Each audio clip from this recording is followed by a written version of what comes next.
Hello students, how are you all? So we were doing cell. So we are done with the plasma membrane. Now today we will do mitochondria. So mitochondria, what are mitochondria? These are tiny rod-shaped spherical organelles which are found in all the cells. तो ये जो हैं ये क्या होती हैं tiny road shaped और spherical organelles होते हैं जो सब सेल्स में मिलते हैं. सो माइटोकॉन्ड्रिया क्या करते हैं? They provide energy for all the activities of the cell. वो सारी एक्टिविटीज़ के लिए एनर्जी प्रोवाइड कराते हैं. So energy produce by this process of respiration in which food is broken down by oxygen. आप देखते हैं कि सेल जो होता है उसमें यहाँ आपको माइटोकॉन्ड्रिया न्यूक्लियस है. यहाँ पे आपको स्फेरिकल क्या दिखेंगे? माइटोकॉन्ड्रियाज दिखेंगे. सो माइटोकॉन्ड्रिया बहुत सारे नंबर में मिलते हैं. किसी में ये वन भी होते हैं, किसी में थाउजेंड्स भी होते हैं as per the cell requirement. Next is cell wall. The plant cells have a thick cell wall around them. तो प्लांट सेल में क्या होता है? थिक सेल वॉल होती है outside the cell membrane. It gives shape and support to the plant cell. अब cell wall जो है वो आपको प्लांट सेल में ही देखने को मिलता है और एनिमल सेल में वो नहीं होता है because it gives support to the plant cell.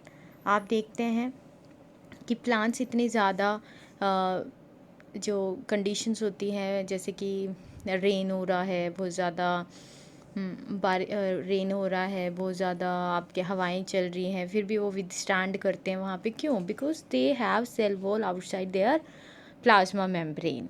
जो सेल में प्लाज्मा मेम्ब्रेन है उसके आउटसाइड सेल वॉल होता है जो उनको सेल को बर्स्ट नहीं होने देता है.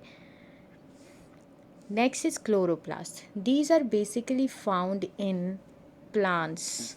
कहाँ पे मिलते हैं क्लोरोप्लास्ट? प्लांट्स में. Because these are green coloured organelles which help in the absorption of sunlight. तो प्लांट्स में ये सनलाइट के एब्जॉर्प्शन पे हेल्प करते हैं. तो क्लोरोप्लास्ट में क्या होता है? कौन सा पिगमेंट होता है बच्चे? Chlorophyll pigment is there which helps in the absorption of the sunlight. So what does they do? Chloroplast combine carbon dioxide and water, ठीक है, in the presence of sunlight energy to produce food such as glucose. और वो glucose बनाते हैं. You can see the color of the tomato.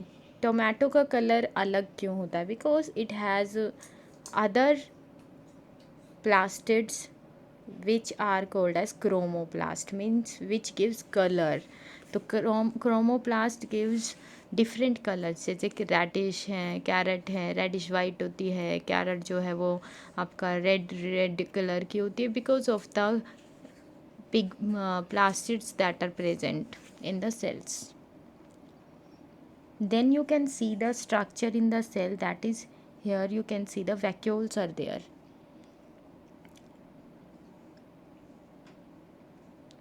Okay, so these are also found in the cell. So large vacuole are found in the plant cell. vacuoles ज़्यादातर आपको plant cell में ही मिलते हैं because they are filled with a liquid called cell sap जो क्या contain करता है? sugar and salts contain करता है. अब आप देखते हैं कि all the plants have large vacuoles. The function of vacuole क्या है? To store various substances including waste product of the cell. वो बहुत सारे जो प्रोडक्ट्स हैं सेल के अंदर उसको सेव करता है, स्टोर करता है और बाद में उसको अगर सेल को रिक्वायरमेंट है तो उसको प्रोवाइड कराता है.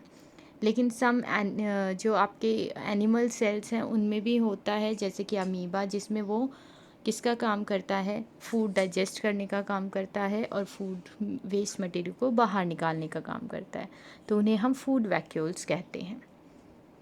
So you can see here the structure of the cell, that it has a plasma membrane, then this fluid is cytoplasm, then there is a nucleus which contains genetic material as chromosomes, nucleolus, then chromatin क्या होता है? जो chromosome को बनाता है. nuclear membrane is there, vacuoles, small vacuoles are there, mitochondria are there, then Golgi bodies are there, ER, endoplasmic reticulum, which you will study in detail in 9th class.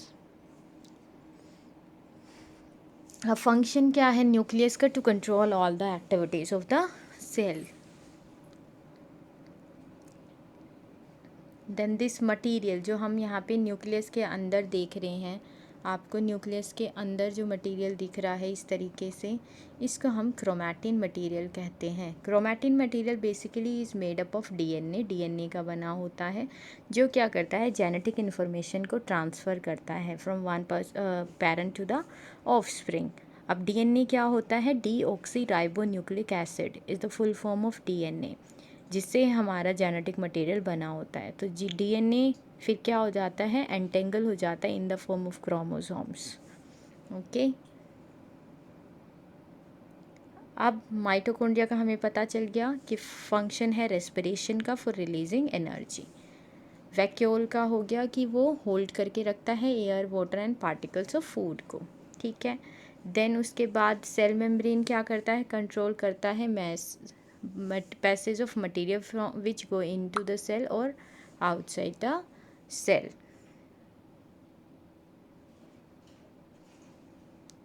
Then you can say there is a cell wall, plasma membrane.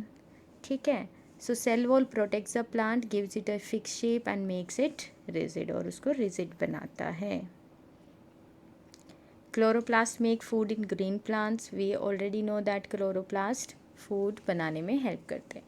So what are the similarities between the plant cell? We know that कि plant cell have a membrane, animal cell also have a membrane, they have cytoplasm, nucleus, तीनों दोनों में ही होता है ये चीज़ें. plant cells में भी nuclear membrane होता है, mitochondria होते हैं. अब डिफरेंसेस क्या होते हैं कि प्लांट सेल में सेल वॉल होता है, एनिमल सेल में नहीं होता है. इसमें क्लोरोप्लास्ट होते हैं, that's why they are able to do photosynthesis, और आपका एनिमल सेल में क्लोरोप्लास्ट नहीं होते हैं. इनमें लार्ज वैक्यूल्स होते हैं फॉर स्टोरेज ऑफ फूड, लेकिन animal cell do not have vacuoles. अब आपको प्लांट सेल को अगर माइक्रोस्कोप से पढ़ना है तो हम क्या करेंगे? We will take onion. Onion में आपने देखा होगा कि वाइट वाइट परत सी होती है, उसको हम अनियन पील बोलते हैं. वो प्लांट सेल का ही एग्जाम्पल है. हम क्या करेंगे? उस अनियन पील को स्टडी करेंगे. अब वो कैसे करेंगे?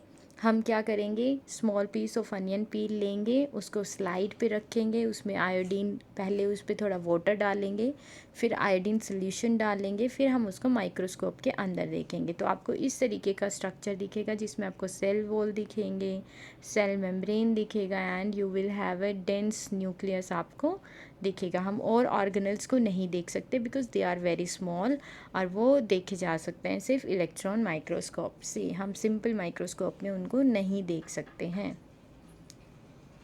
ह्यूमन चीक सेल कैसे करेंगे आप ये एक्सपेरिमेंट? इसमें आप क्या करेंगे? एक टूथपिक लेंगे और आप अपने गाल में से उससे स्क्रैप करेंगे अपने माउथ में ओपन करके.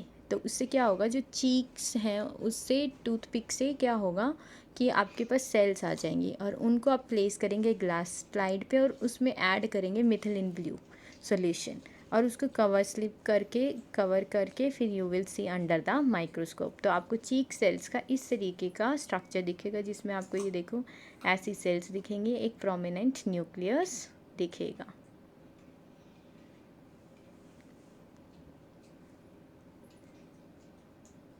Now question arises prokaryotic cell and eukaryotic cell. जो हमने सेल अब तक डिस्कस की थी वो थी यूकैरियोटिक सेल, जो प्लांट्स एनिमल्स में मिलती हैं. But there are prokaryotic cells also. There are two type of cells, prokaryotic cells and eukaryotic cells. But जो प्रोकैरियोटिक सेल होती है बच्चे, उसमें जो आपका क्या नहीं होता है, उसमें आपका न्यूक्लियर मेम्ब्रेन नहीं होता है अराउंड द क्रोमैटिन मटेरियल, और जो क्रोमोसोम्स हैं उनके, तो क्या होता है वो सिर्फ ऐसे ही पड़े रहते हैं. ठीक है. तो उसमें न्यूक्लियर मेम्ब्रेन नहीं होता है, इसलिए हम उसको प्रोकैरियोटिक बोलते हैं. प्रो का मतलब होता है प्रिमिटिव, कैरियन का मतलब होता है न्यूक्लियस जो बहुत पहले आई थी, तो उसे हम प्रोकैरियोटिक सेल बोलते हैं. यूकैरियोटिक में क्या होता है कि जो क्रोमोसोम्स हैं और जेनेटिक मटेरियल है उसके अराउंड होता है न्यूक्लियर मेम्ब्रेन. यहाँ पर आप देख सकते हो कि this is a prokaryotic cell and this is a eukaryotic cell of amoeba.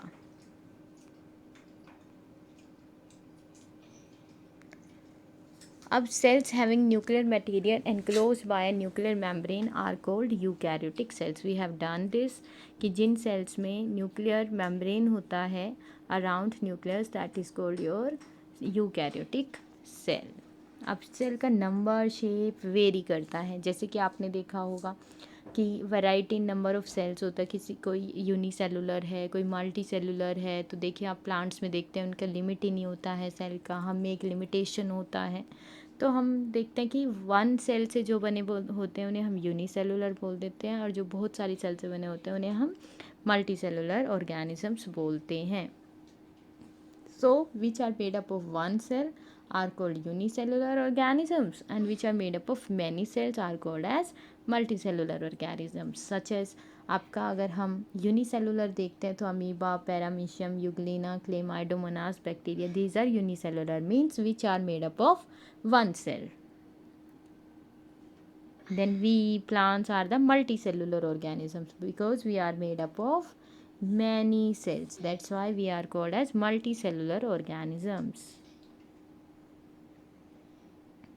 Shape आप देख सकते हैं कि वेरी करती है, कोई लॉन्ग होती है, ब्रांच्ड हो सकती हैं, कोई आपका यहाँ पे देख सकते हैं आपको रेक्टेंगुलर शेप दिख रही हैं, कोई आपको स्पेंडल शेप दिख रही हैं, कोई आपको इलोंगेटेड एंड ब्रांच दिख रही है। तो शेप जो है वेरी करती है, क्यों? क्योंकि उनका फंक्शन के हिसाब से कि शेप उसी तरह की होती है जिस तरह का उनका फंक्शन होता है। जिस तरह की, जैसे कि नर्व सेल है, उसका स्ट्रक्चर इस तरीके का क्यों होता है? क्योंकि वो ट्रांसमिट करती है मैसेज को between brain and other body parts.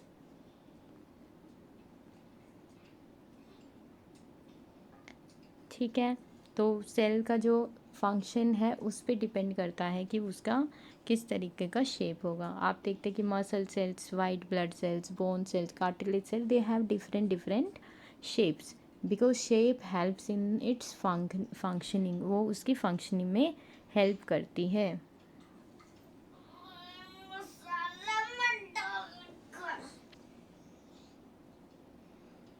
Then